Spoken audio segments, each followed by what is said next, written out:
Welcome back to the Raisin Brand podcast. My name is Zach Everman. I'm here with Aaron Jarnigan, our brand strategist. Today we're going to talk a little bit about the branding schemes of 2023, the top 3 branding schemes of 2023.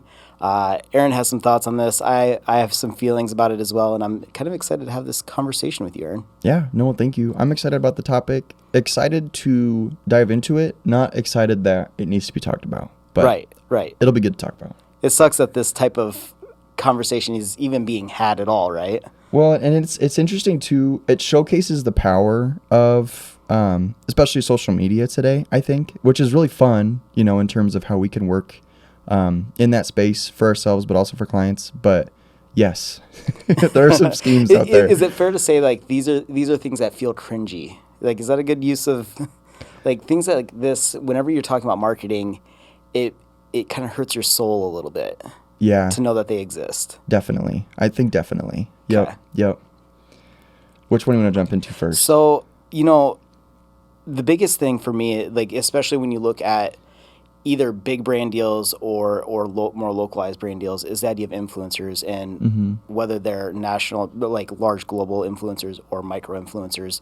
I want to talk a little bit about the whole bad branding deals for influencers topic that you had noted here. Yeah, for sure. So a couple starting points on that to kind of set that conversation. So bad branding deals for influencers. So influencer marketing is one of the fastest growing in terms of like ad spend, folks putting money into a specific area of marketing. It's one of the fastest growing.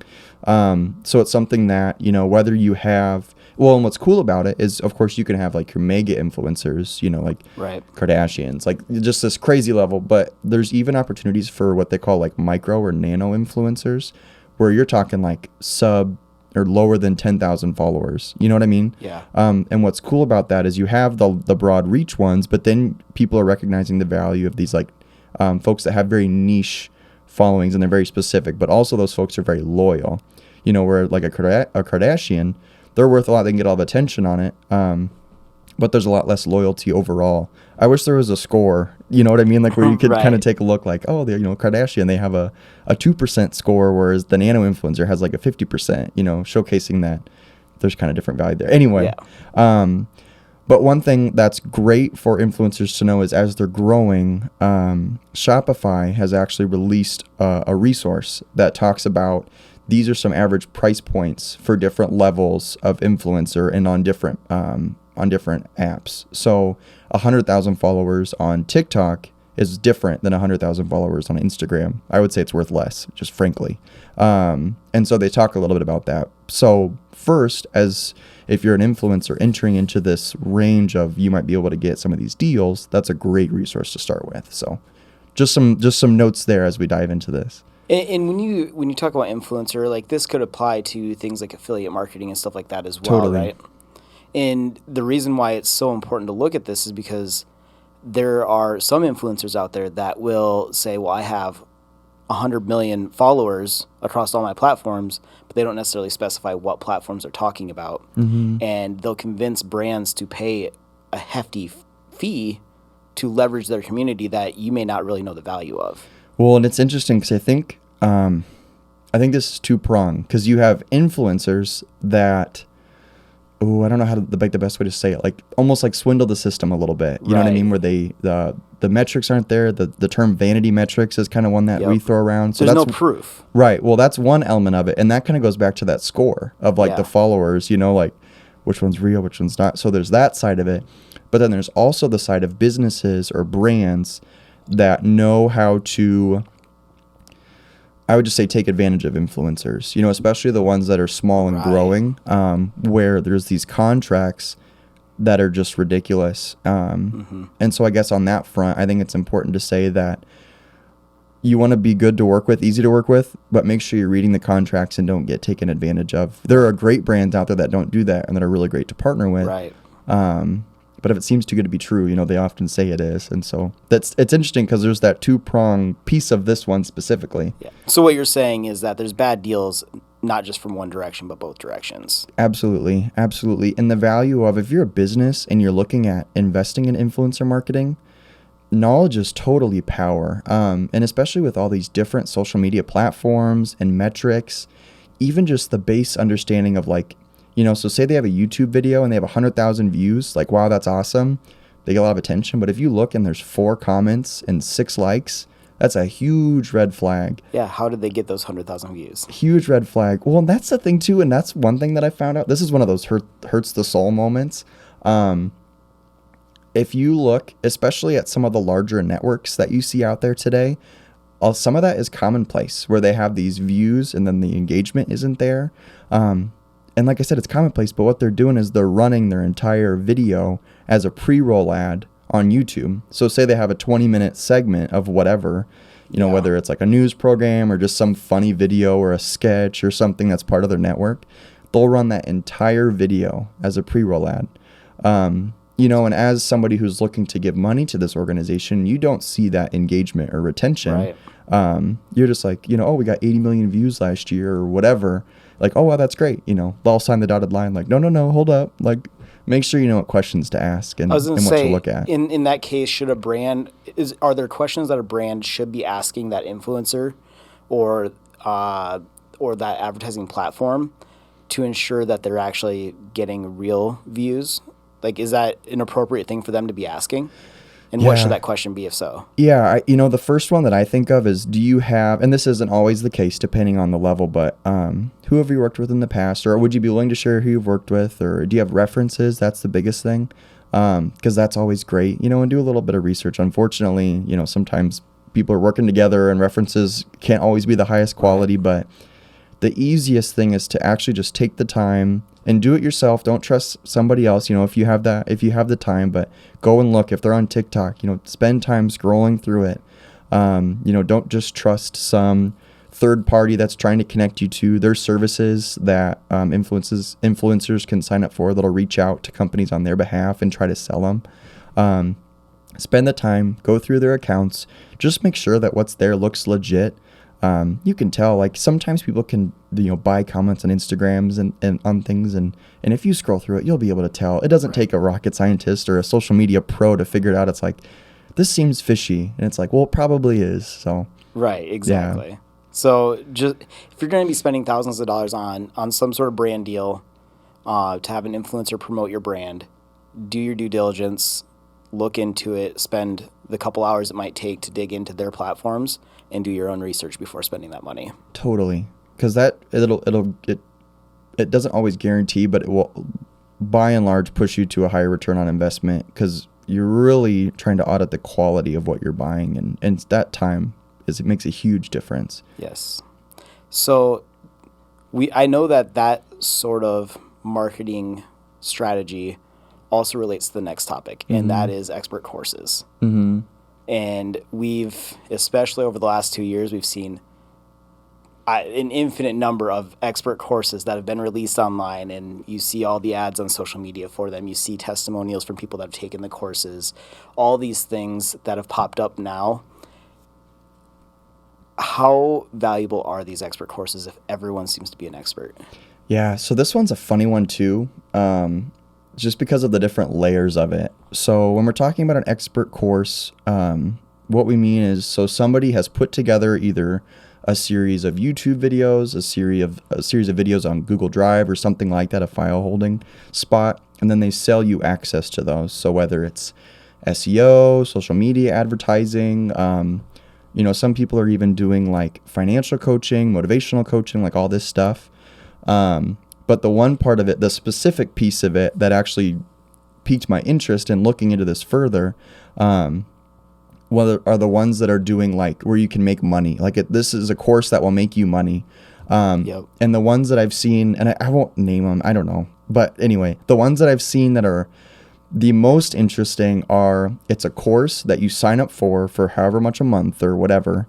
And the content is geared towards basically telling you how to take this person's content, make your own social media channels, post this content, and then sell the course. And then through your affiliate link, you make money. So it's a pyramid scheme, but different. Wow. So you're not, inviting people to Panera, and like having this conversation about your mentor. It saves you time. Well, and then you don't have to make content. Yeah. You can post their stuff, and typically they're controversial because it gets a lot of attention. Yeah.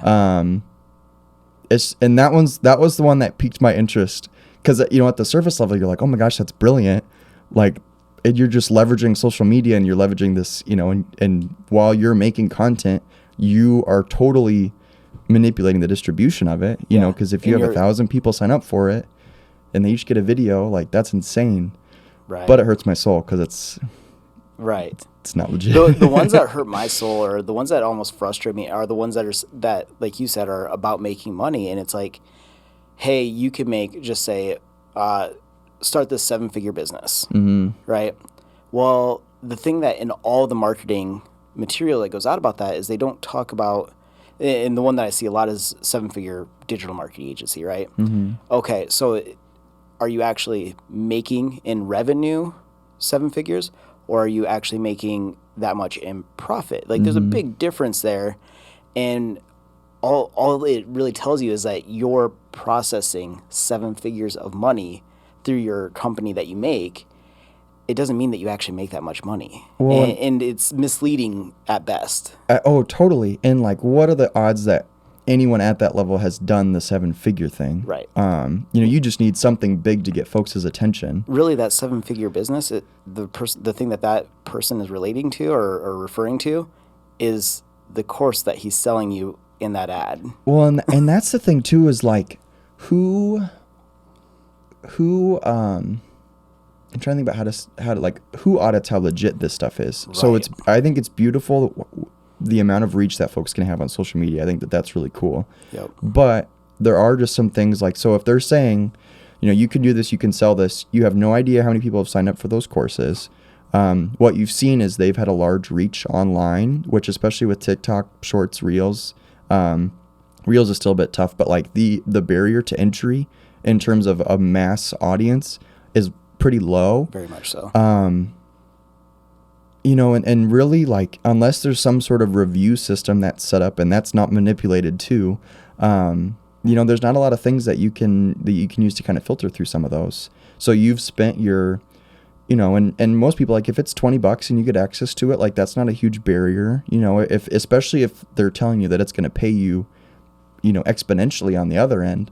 And if enough people fall into this, give that $20. I'm not saying all these are bad. Like, I don't want it to be like that. This is a scheme that some folks are doing, especially when it gets back to like, this is a course that teaches you how to promote and sell this course so that you make some money and I can make a lot of money. Yeah. There are people out there that have gained a knowledge, gained an expertise, that just want to share it. And they do it, and it makes sense for them to get value in return for that thing that they're sharing. We're referring to the people that are trying to manipulate the system and do things in a way that's misleading and false. In a way. Yeah, and it's just, it can be hard to see. It can be hard to tell the difference sometimes. Well, and they always talk about like I'm trying to think of. They have a great story. They're very personable, and you trust them. And it's the way that they speak, the way that they communicate. They're very authoritative, and they do a really good job. Like, I can't knock them; they're really good at what they do in that regard. It's just something to be aware of, and going back to how traditional multi-level marketing stuff is if it doesn't work out, it's not because they didn't have something wrong. It's that you didn't put in enough work and you weren't trying hard enough. And I was just thinking that when you were talking about that whole idea of like, you can make this much money, but the only guarantee I can give you is that you'll make that much money if you put in the right amount of work. And it's such an easy defense for that organization. It's, oh, you didn't do it, you didn't put enough work. And it's like, well, my marriage now sucks because I, never spend time with my significant other because I'm always working at this. My kids hate me. Well, I haven't seen my friends in 16 weeks. And if you watch people talk about like falling out or leaving the MLM space, they talk about like it can be relationship ruining, friend ruining. Well, because you're told to go to those relationships first to get everything started. Yeah. And then it's like, I just say culty. Like, it's you hop on your Zoom meetings and that's where your encouragement comes from. That's where your value comes from. But the minute you slip or don't hit a goal or something, it's like sharks and like blood infested water with sharks. And so, so that's an interesting one as of late, especially with just the mass amount of reach that you can have on some of these platforms. I've seen it. We actually use a tool it's actually a good tool, which is kind of funny. But then the person who developed the tool does this to sell that tool. It's SEO. And so it's just interesting to see it. And some of it's good stuff, but you just have to figure out what weigh to look past and focus on when you're looking at this kind of stuff. Yeah, and like I said, it's not that all courses are bad. That is not, and even like masterclass obviously is separate from this. But just always being aware of what you see on the internet. I just don't know how important that is, or how I could make that clear enough that I couldn't even tell you how easy it would be for us to, podcasting or any sort of marketing, just take an hour of time. We would sit around a table. We would have 10 topics when we would talk about podcasting. We would cut that up into 10 different videos, put it in a Google Drive, create some sort of like Shopify page to sell it, and then just start cranking out content. And that's it. There's nobody to say that we're really good at podcasting or we've built podcasts or anything. Absolutely. It's just we now have a presence. We make it all look very nice. It's all branded. The landing page is all branded. It's easy to get through the links to the purchase page. There's a bunch of upfront work to make it look very, very clean, very, very presentable. But then after that, it's like it just coasts. Yeah. And if you don't have reviews, you don't worry about it, and you just add fake ones to your page. Like, you do it in a day. You don't usually put last names on reviews anyway. No, because of privacy, which I get. We do that for clients. It's privacy. It is, but it also makes it easier for folks to fake them. And so that's, I guess, and that could be done in a day, and we'd be up and running. And so instead of doing this podcast, we'd just be sitting here recording all sorts of content. Like, this is going to be the breakthrough. We came from nothing, wanted to start a podcast talking about this, and hurts my soul. It certainly does. So that kind of gets into the next topic, and that's brands that have lied. Mm-hmm. There's, with the internet, with the faceless part of everything being digital now, it's a lot easier to lie about your brand and what your brand's capable of doing, or what your brand stands for. And so what are some things around this topic that you feel have happened and things that people should look out for? Yeah, so the first thing I would bring into this is actually Gary Vee said this, but he talked about how the internet's just going to expose everyone for who they are. Absolutely. With the different accounts and just, there's just no privacy anymore with what you're doing. And especially once you get a lot of attention, it's easy to dig into this. But the most recent example that I've seen is the Liver King brand. That was one that he was kind of this super insane ripped fit guy, kind of lived this all natural lifestyle, ate raw meat. It's kind of interesting. Earlier you mentioned kind of cringy, and it's almost like there's an art to being weird enough to get attention, but authoritative enough to have a following. For people to trust you. Well, and I think that there's some genius behind that split, because I think it's a fine line where it's a knife edge. You're too far gone. Everybody's like, no, that doesn't make sense.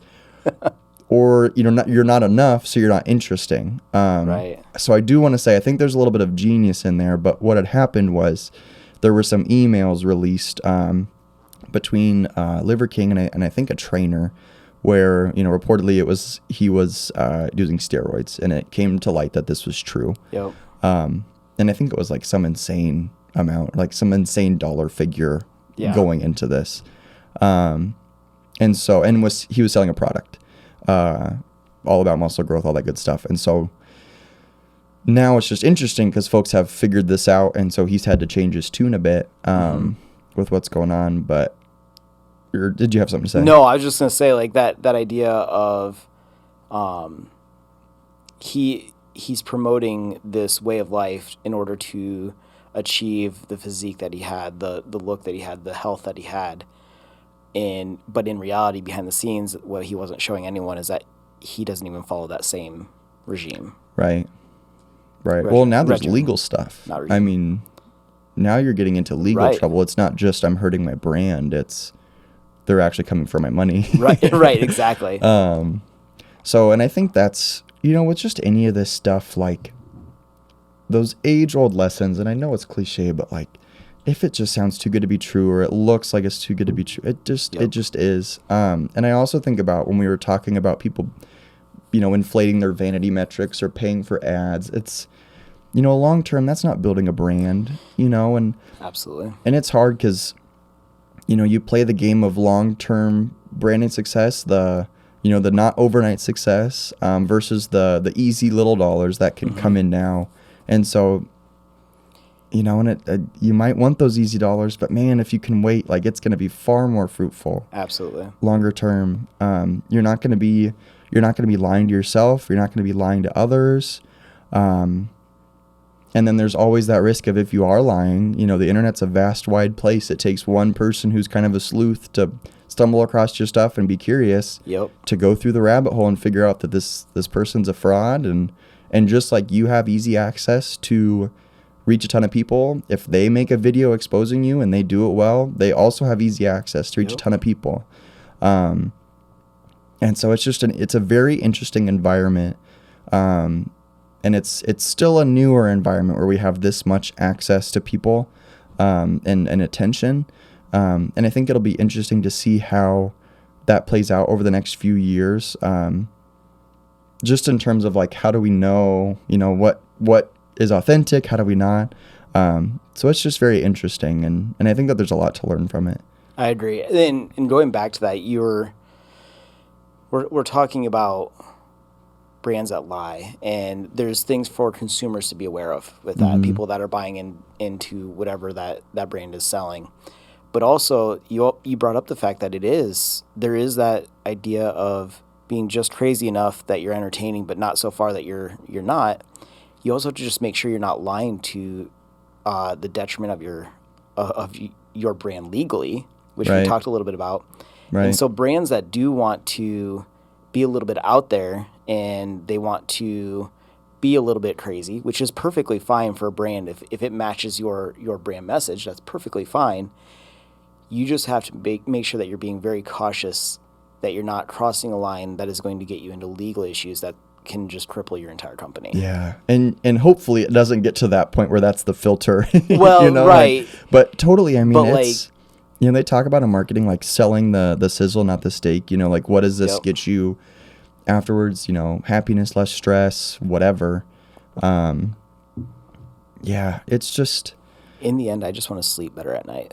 Yeah, I know. And that's the thing is, like, man, you can chase some of this stuff, but it's just, it never is fruitful, and it's just unfortunate. And I just think about, again, just those lessons of, like, you are your own best protector in terms of, like, when you're looking at deals, when you're looking at filters, the social media platforms, like, they've tried to do a good job moderating, but there's so much stuff that falls through the cracks, and there's so many things that are misleading, and it's kind of hard to, like, you are your own best filter of that stuff. They're doing the best they can, but they also have their own businesses that they're trying to run too.